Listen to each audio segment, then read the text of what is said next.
Meu irmão era adversário meu irmão era de outro partido político, sabe? Então, qual era o pacto meu com meu irmão Frechica? Ele está vivo ainda, tem 79 anos. Falava, Frechica, é o seguinte, a gente não discute política em casa.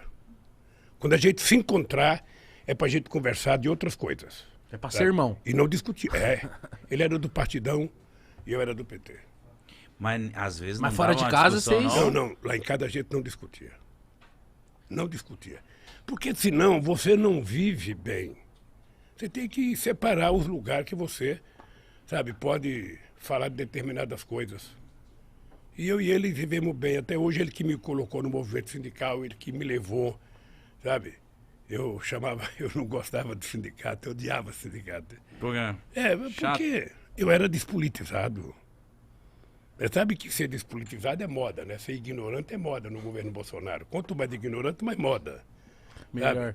É, Quanto mais, melhor. Mas é isso que eu ia te perguntar. Por exemplo, eu vim de uma frota, Uma safra? De uma safra de pessoas que vêm daquela coisa assim, mano, política não se discute, não quero saber dessas porra, é tudo um bando de safado, não quero saber de porra nenhuma. Então, ultimamente, por causa do meu trabalho, eu tenho que me informar, eu tenho que aprender. Mas só que eu vim com isso na minha cabeça, de não quero saber de nada, não quero discutir, vai com esse papo chato pra lá.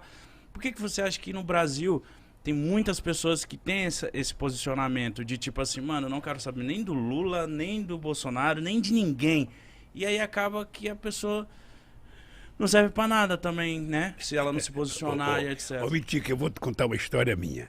Em 1978, eu comecei a ficar famoso porque nós fizemos as primeiras greves dos metalúrgicos no ABC. Eram greves, sabe? Primeiro foi greve por fábrica, depois nós fizemos greve. Nós fazíamos assembleia no estádio com 100 mil pessoas. Era muita coisa. Então, aí o pessoal começou a me convidar para ir para a política. E eu dizia assim, eu achava que eu era inteligente, eu dizia assim, eu não gosto de política e não gosto de quem gosta de política. Eu achava que era o máximo. A imprensa batia palma, eu saía na primeira página dos jornais, finalmente surgiu um operário que não gosta de política, ele não quer o poder, ele só quer melhorar um pouquinho o salário dele e tal. Aí, cara, foi passando 3, 4 meses, eu estava na rua fazendo campanha, sabe para quem? Pro Fernando Henrique Cardoso. Por quê? Porque ele era candidato ao Senado, sabe? Ele disputava com o Montoro e com o Cláudio Lembo. E ele tinha votado do exílio, era uma figura interessante, porque era mais jovem, porque era um cara mais à esquerda, sabe? Mais à esquerda, mas depois ficou mais à direita e tal. Mas eu tinha uma boa relação com ele, e não foi ele que pediu para mim, não. Fui eu que fui pedir para ele para apoiá-lo. Eu e muitos sindicalistas. Aí depois eu descobri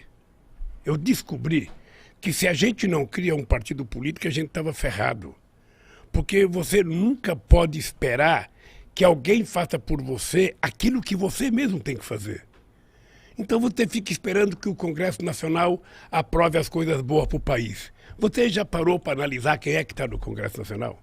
Você já viu o prontuário de cada um? Você já viu a ficha de cada um? Você já viu a origem de cada um?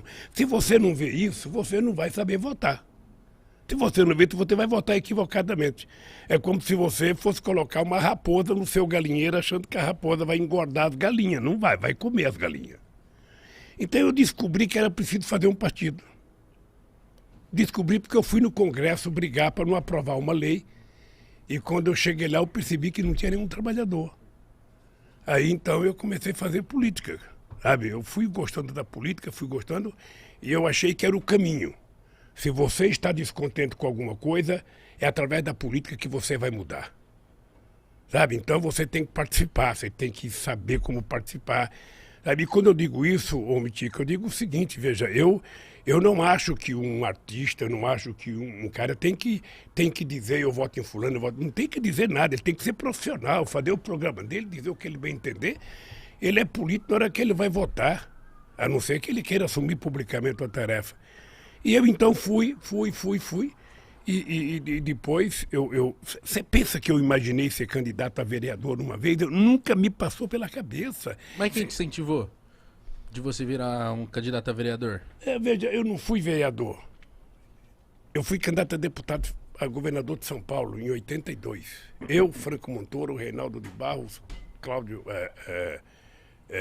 Jânio Quadros. Era assim, eu fui candidato, eu pensei que eu ia ganhar as eleições. Cara, sua eu tava primeira famoso, foi de eu tava governador? famoso por causa das greves. Eu tava famoso. Eu ia pro interior de São Paulo, era gente na rua aqui. Sabe, as pessoas não imaginavam como é que eu juntava tanta gente na rua. Eu dava autógrafo. Tinha um livro que foi lançado meu chamado Lula, Entrevistas e Discursos. Eu descia do palanque lá, tinha que dar autógrafo, sabe? Eu pensei que eu ia ganhar as eleições. Puta merda, só tive 10% dos votos. Fiquei em quarto lugar, perdi até do Jânio Quadros. Mas de primeira? Mas eu achei que Tava eu ia ganhar. convicto. O comício do encerramento da campanha no Pacaembu. Você não tem noção a quantidade de gente. Que ano que era, Lula? 82. 1982. Você não tinha nem nascido, cara. Não. Até não tinha nem nascido. Não tava. Aí eu fui lá e aquela multidão de gente, sabe? Falou, Eu já falava, era meu. Porra, vou ganhar as eleições. Já me via como governador. Sabe? Aí fiquei em quarto lugar. Uma frustração. Você não tem noção da frustração. Eu até pensei em parar. Aí quando foi em 85, eu fui para Cuba. Eu conheci o Fidel. Aí fui lá visitar o Gente Fidel. boa? Hein? Gente boa? Gente boa. Aí começamos a conversar sobre política. Aí eu falei, ó, Fidel, eu estou pensando em parar porque eu pensei que eu ia ganhar, não ganhei, eu só tive, sabe, 10% do voto. Ele falou, quanto que é 10% do voto? Eu falei, 1.254.000 votos.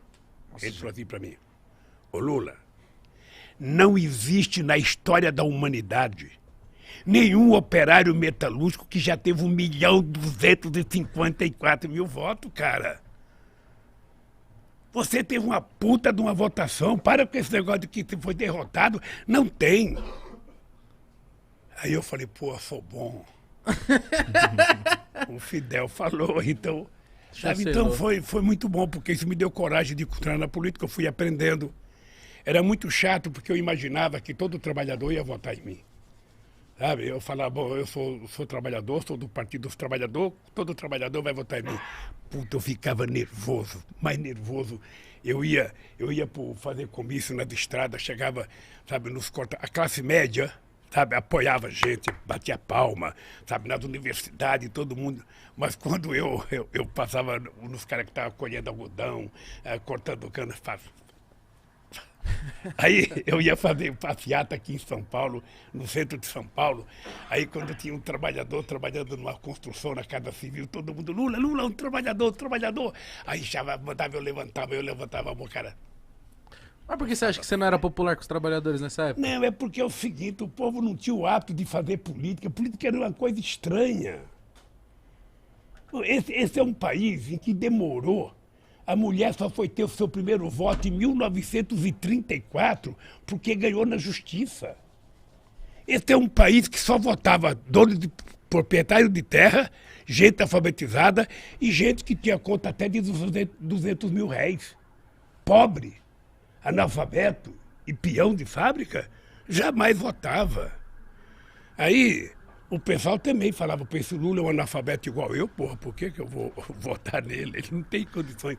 Aí eu descobri que leva tempo, viu, Gão? Leva tempo para você convencer as pessoas das coisas.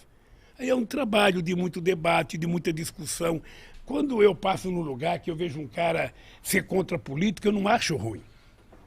Eu fico só imaginando que informação que ele recebe todo santo dia. Porque eu tenho uma coisa que eu falo para a juventude o seguinte, olha, ô Igão, você pode não gostar de política.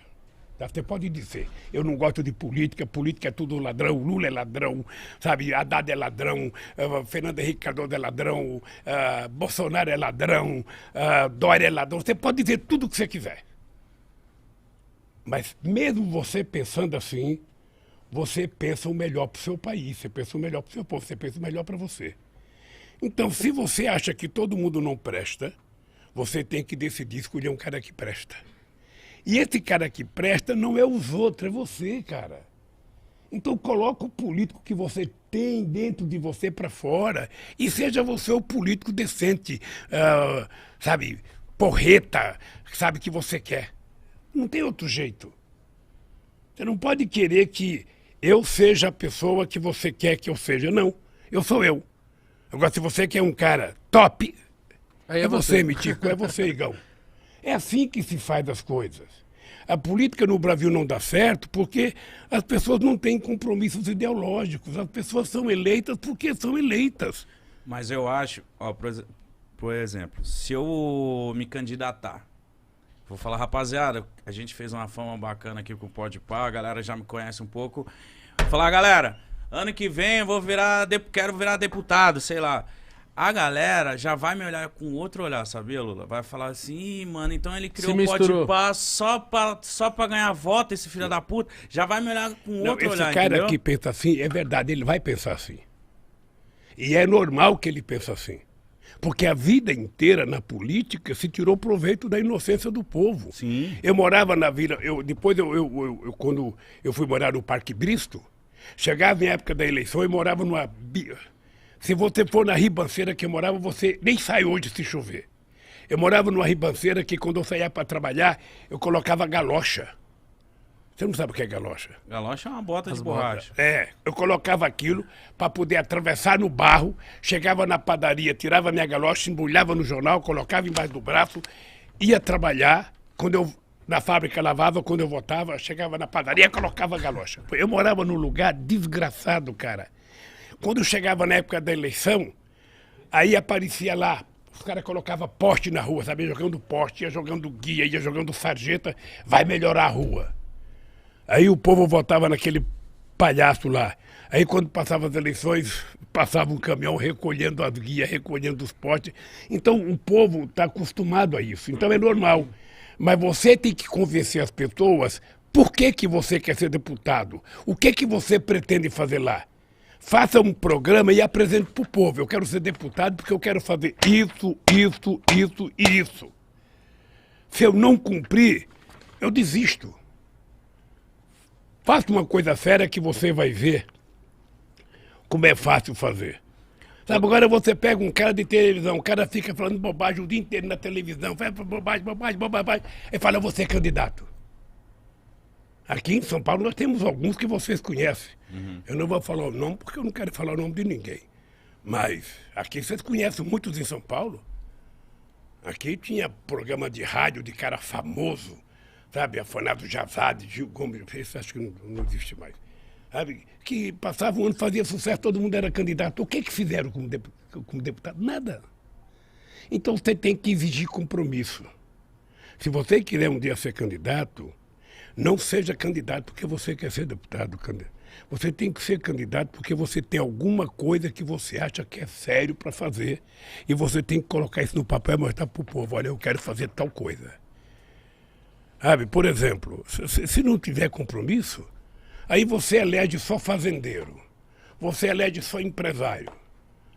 Ninguém coloca que é fazendeiro para ser candidato, ninguém coloca lá, vote no Igão, sabe, fazendeiro, ninguém vai votar. Aí você vai colocar, vote no Igão, um cara, sabe, contador, advogado, sabe, youtuber. O youtuber.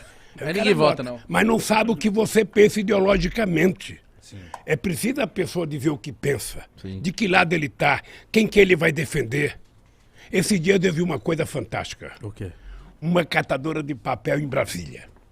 Aí eu fui fazer uma reunião com os catadores de materiais recicláveis. E aí uma mulher falou assim, o presidente Lula, eu fui num debate, e aí uma mulher perguntou para mim, o que é ser de esquerda ou de direita? Ela falou assim, muito simples, de direita é quem defende o rico, de esquerda é quem defende os pobres. Pronto, está resolvido o meu problema. E não está errada. E esse é o dado concreto. Sabe, esse é o dado concreto. A direita ela defende o patrimônio, a direita defende o seu status quo, sabe? Ninguém está preocupado com a desigualdade. Você acha que é normal, ô Mitico, você acha que é normal? O mundo produz mais alimento do que o povo pode consumir, muito mais alimento. Sabe? Por que tem 800 milhões de pessoas passando fome? Por que aqui no Brasil tem 19 milhões de pessoas passando fome quando nós acabamos com a fome em 2012? A ONU reconheceu. A ONU reconheceu que não tinha mais fome. Então é o seguinte, é porque as pessoas não têm compromisso. Não é porque falta comida, falta dinheiro para as pessoas comprarem. Falta dinheiro. Se você der um pouquinho de dinheiro, as pessoas vão comprar. Agora, quando nós criamos o Bolsa Família, o que a elite brasileira falava? Ah, o Lula está criando vagabundo, o Lula está criando o exército de desempregado, essas pessoas não querem mais trabalhar, essas pessoas só querem agora fazer filho para poder ganhar mais. Sabe o que acontece? Bastante. É a falta de crença no povo pobre. É a falta de respeito às pessoas pobres, porque todo mundo acha que pobre é imbecil, é ignorante. E tá cheio de gente que acha que o cara é pobre porque ele quer. Ah, o cara é pobre, o Igão é pobre porque ele quer, não. O Igão é pobre porque ele não pode ser melhor. Porque se ele pudesse, ele ganhava mais. Se ele pudesse, ele, sabe, fazia muito mais coisa. Porque o ser humano, ele quer ascender na vida social. Ele quer crescer. Ele quer evoluir. Sabe, ninguém quer comprar um carro velho, quer comprar um carro novo. Não é isso? E bom. E bom. E bom. Sabe? A gente não quer ir numa praia poluída, quer numa melhor. Só que as melhores, às vezes, não chega para nós. Então, o que acontece? O cara que for entrar na política, ele tem que pensar isso. Ele tem que pensar um partido que tem um programa. O partido tem que ter um programa, o partido tem que ter, sabe, uma carta de princípio, uma carta de compromisso com a sociedade. Para que eu quero um partido político? Para que eu quero um partido político? Sabe? Então, se você não tem essas coisas, fica muito difícil. Mas eu não acho que o povo está totalmente errado quando ele tem raiva da política, é porque ele não tem informação, ele assiste a Rede Globo, sabe? Ele assiste a Rede Globo, ele vê aqueles repórteres falar mal da política o tempo inteiro. Sabe? Então eles ficam pensando, ele vê esse radialista que só fala de crime, ou seja, parece que está incentivando o crime, sabe? Ser candidato, ele não tem noção. Então nós é que temos que dar noção, nós é que temos que trabalhar a formação política, nós é que temos que fazer com que as pessoas conheçam, sabe, a realidade desse país. Discutir economia, eu acho interessante. Quanto mais politizado você for, mais porreta você será. Pode ficar certo. Eu sei. Quanto mais politizado você for. Você não precisa nem dizer se você tem partido, se você... o que você pensa ideologicamente. É o teu comportamento. É a tua mensagem que vale. Sabe? Então, meu caro, vocês chegaram onde chegaram porque vocês tomaram uma decisão. Para quem que a gente quer falar? Desde o começo. Para quem que a gente quer falar? Qual é o nosso público? Eu não quero falar para o Jardim Europa. Eu não quero falar para o pessoal do Morumbi, não. Eu quero falar para o povo brasileiro. E onde é que está esse povo? Na periferia. Na periferia. Vou aproveitar, vou falar do nosso patrocinador.